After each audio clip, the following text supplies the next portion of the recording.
We are so excited to welcome on to Respect Her Game, Jenny Johnson, co-host of Meet Boston and Dining Playbook. And Jenny, you and your co-host Billy Costa just wrote a 272-page cookbook, A Taste of Boston, the definitive cookbook to the city we love. And a 272-page cookbook, I mean, that just must be a tremendous undertaking. It features 60 chefs in restaurants, has breakfast, lunch, dinner, dessert recipes, and we're going to dive into that all in just a second. But first, I'm really curious for you because you've been involved in the Boston restaurant scene now for so many years, but where do you think that your inspiration and passion for food came from?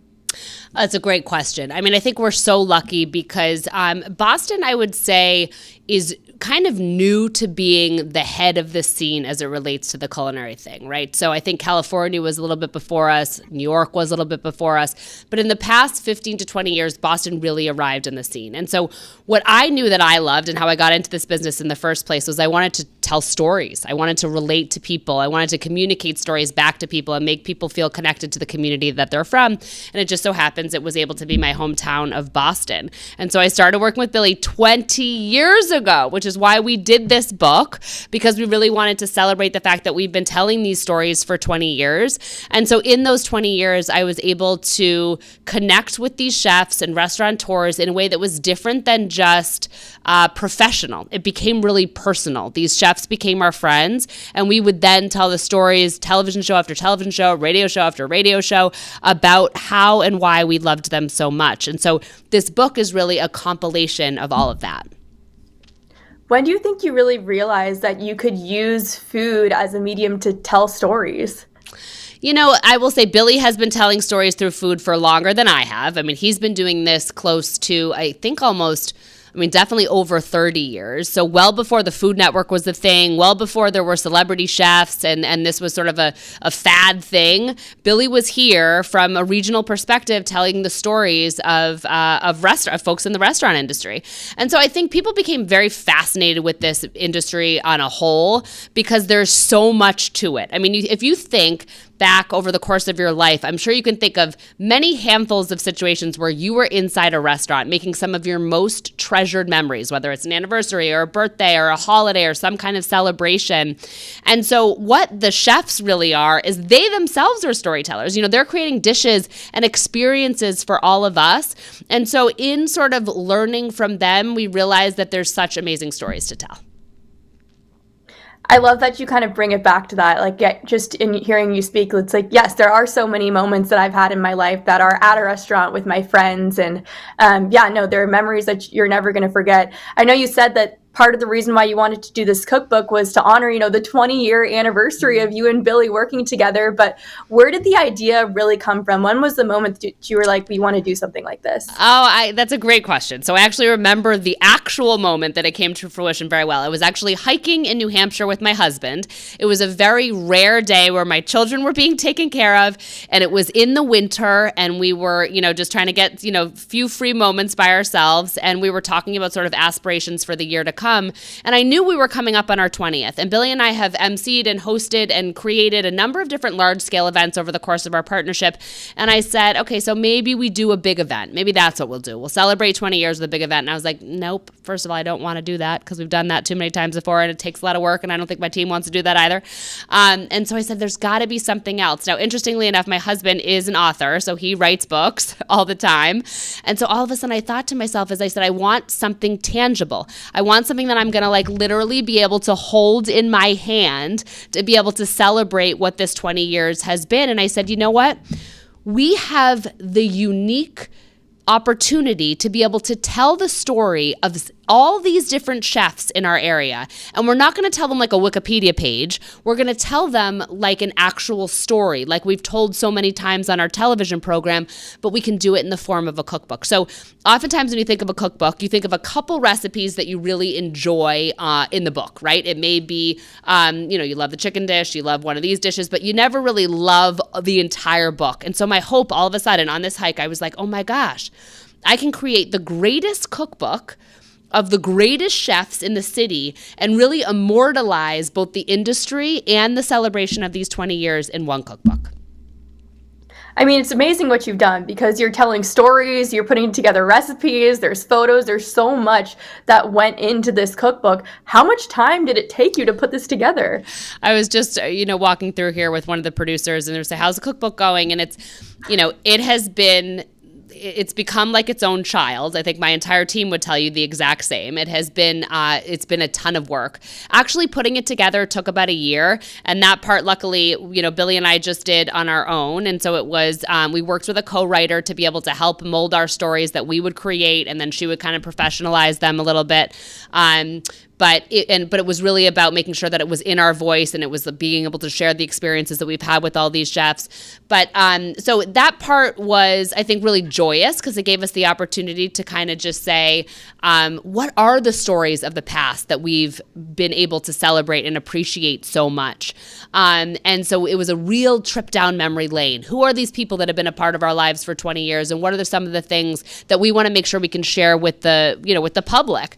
So that experience was about 9 months or so. And then our team really got together and figured, okay, how do we promote this thing? So we've had a number of different events. We've been able to connect with a number of different booksellers and obviously our social media following and obviously our television and radio following to sort of say, hey, this is a great way to celebrate Boston. Happens to be good timing because everyone's looking for a good holiday gift. And that's definitely what this can be. If you're looking for someone who cares anything about food, hospitality, or Boston, this is a great one to give. What was your approach when it came to selecting the restaurants and recipes that would ultimately make it into the book? Okay, so this was a hard one because there's certainly more than 60 chefs that we call friends, that are our supporters, and that we've been covering over these past 20 years. So one of the things that was really important to us was making sure that we showed the diversity of the city, right? So there's 23 neighborhoods in Boston. Some people may not know. They only think there's a few, or, it is such a small city, but there's really 23 neighborhoods.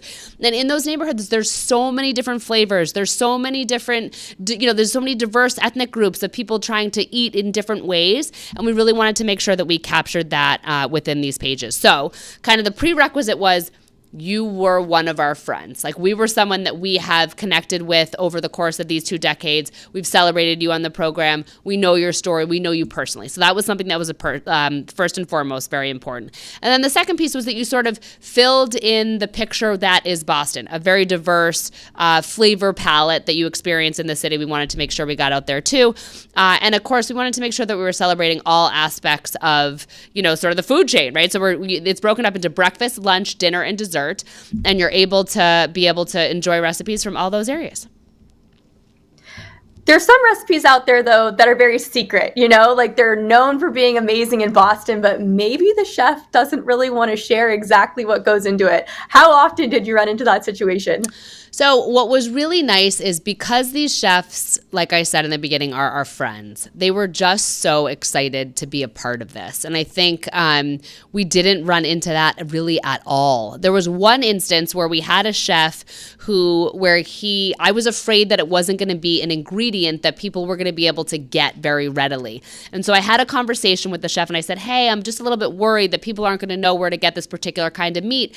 And he said, well, that's part of our ethos. What we want people to do is we want people to connect with their local butcher. We want people to make sure that they understand the food that they are eating, where it comes from, and how to get things that may not be very typical. And I fell in love with that answer because that's exactly what we're about. We're about celebrating locally. We're about celebrating kind of the background of what makes this industry so vibrant and dynamic. And so I said, of course, we're keeping it in there. And if it's hard to get, then we're going to tell people, go connect with your local butcher. And what that does is it really brings it back to community. And that's one of the biggest goals for Billy and myself was how do we create a television show, a brand, a persona within a pretty major city that feels very inclusive, but also very educational and really gives people an opportunity to create a tight community. I love that. I mean, obviously, Respect Your Game, it's a sports podcast, and it's all about bringing people together. But there's so many different things, whether it be food, sports, that can bring you together and connect you with your local community. Mm-hmm. How many of these recipes have you actually cooked yourself? Okay, good question. Well, I will say, just based on what you just said, that's one of the reasons we love this program and this partnership with NESN, because the intersection of where food and sports connect is really such a dynamic one, right? It's those memories that you're talking about when you're going to watch that special sporting event or when you're going to that special meal, the two work so well hand in hand together. Okay, so as far as recipes, there are 60 in the book. I have not done all 60, although I have an aunt who is working on getting all 60. She writes me every time she does one, and she's had a lot of fun doing it. I've only done about more than a handful, probably 2 handfuls of them, and we've done some on the show, which is really fun. I've done some simple ones with my kids, like some of the pancakes and the waffles, and I made bread for the first time, which is a recipe in the book, and it's been so fun because, we obviously had these recipes tested by a recipe tester. We obviously had them vetted and going through the chef and ones that they knew they felt like would work in a home, but to actually do them myself has been such a thrill. We need somebody out there to be the Julie and Julia version of Jenny and Billy to cook through all 60 recipes. That would be awesome. What? You will love this story just because you brought up Julia. So Julia Child, as you know, lived in Boston for decades. This is where the majority of her fame came from. And so people often ask why there's so many dynamic female chefs in our city compared to other cities. And I always go back to Julia because I think because Julia was here in such a pivotal time for the culinary industry in Boston, she really nurtured and cultivated a lot of relationships. And a lot of those chefs are in this book. Okay, I love the fact that you brought up that the women are a really unique part of the food scene in Boston. What else besides that do you think makes the food scene here in the city unique? I think we got to go back to the seafood. We got to go back to the accessibility that we have to so much interesting landscape in this city, but also in this region. And, New Englanders, because we're really the part of at least our country that gets pretty cold compared to, most other parts of it. We had to be really resourceful for those months that, weren't as advantageous to be getting things outside. And so I think what that really has done is it's spawned a lot of interesting flavors. So obviously seafood is still really king and key. I mean, you can't get anything like New England oysters, anything like some of the things that come out of our New England seas. There's so much specialty in that. But there's also a lot of dynamic as it relates to the meat and the farms in our areas. So I think, and it pulls from the amalgamation of people that come here. I think that's one of the nice things about Boston as opposed to different parts of our country. There are people from all over the world that come here. And so what do they do when they come here? They bring their flavors. They bring so much of the culinary history that's rooted in their culture. And so I think it's been a nice melting pot of that here in the region. Yeah, Boston has always been a melting pot, and I love that you bring up the seafood as well. That will always be, I think, a staple of Boston food. But you've been involved now in the food scene in Boston for over 20 years. But when you look at the past year or so, what are some specific food trends that you're really excited about? Oh gosh. Okay. I think I think what's really interesting we're seeing, and certainly a lot of your generation, is there's this kind of craze for the mocktails. You can go out and you can have these unbelievably inventive and creative mocktails, right? Because people aren't drinking it necessarily as much as they were, but the restaurants have pivoted. And I think the restaurants continue time after time and time again to be able to pivot to make sure that they're meeting their customer where they're at. So that's something that it's interesting that I think we're seeing in a lot of menus. There is, it was trendy or has been trendy for about the past 15 to 20 years, but this idea of farm to table and really utilizing our regional our regional food is something that has been around for a long time, but people are understanding its importance more. People are wanting to connect to their food source. They're wanting to be able to kind of connect to where their food came from and make sure that they're not getting a carrot that was plucked out of California 3 weeks ago. They want something that was nourished and nurtured here in our area. So I think that's something that continues to be a trend, but the difference between it being a trend and kind of a reality is people are educating themselves, and so it's not going to be a trend. It's something that's going to stick around for I hope forever, because it's something that's really important. Yeah, that's awesome. Okay, we're going to transition to the end here, and I want to bring this back to sports a little bit. So what recipe in this book, maybe as is, or if you reimagined it a little bit, do you think would make the best game day snack if you're sitting down to watch a Bruins, Pats, Celtics, Red Sox game, whatever it may be? Okay, I love that. I know one that I'm going to give you off the top of my head is the chicken and waffles, because what's better than that? So maybe you're watching an early football game, maybe you're watching a later night game. It kind of combines those two food groups and is so tasty. Jason Santos is the chef in this book that did that. I will say on the chicken line, there's a great fried chicken sandwich in there that's so so amazing. And then I'm peeking because I'm looking at all of the things right now. But there's Kobe meatballs in here that are so delicious. Who doesn't love a meatball while watching a game? It's so nourishing, certainly in the winter months. I guess the question would be, what month are you watching this in? And one of the nice things about this cookbook is you can make these things all the time. And then I will say, if you have a sweet tooth like I do, I would go for this unbelievable dish that I did create, the pistachio tiramisu, which will be loved and adored by everyone. And that's from Salty Girl, which you can enjoy in Boston's Back Bay. But the nice part is maybe those dishes aren't ones that you want to eat for the game day, but there's 60 different ones that you can pick from that you can enjoy, and they're all so delicious. Yeah, I'd have a pistachio tiramisu on any day. That doesn't have to be a game day. Right? That sounds amazing. Exactly. So tasty.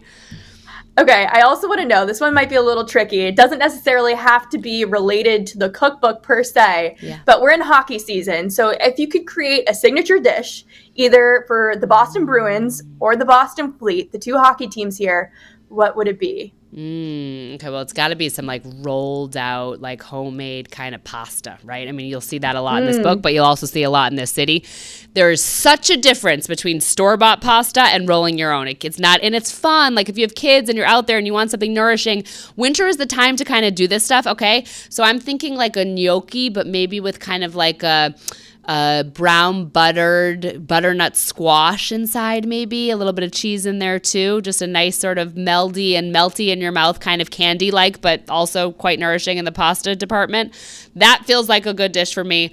I mentioned the meatballs before. Meatballs over any kind of homemade pasta. Those sound tasty. Those sound amazing, and that definitely, I think, applies especially to the Bruins, considering one of their stars nicknamed is literally pasta. Yes. And there's nothing better than a nice pasta dish during hockey season, right? True. Okay, Jenny, where can people buy this cookbook?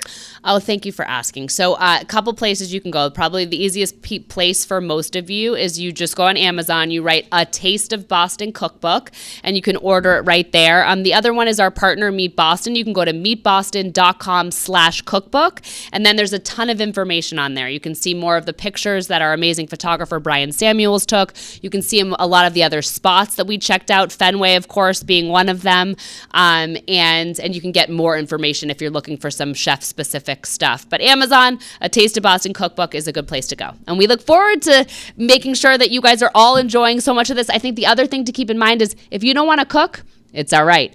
You can go to these restaurants. Like this is really your dining playbook. This is like your dining guide for the next year ahead to pick all the different restaurants you want to check out.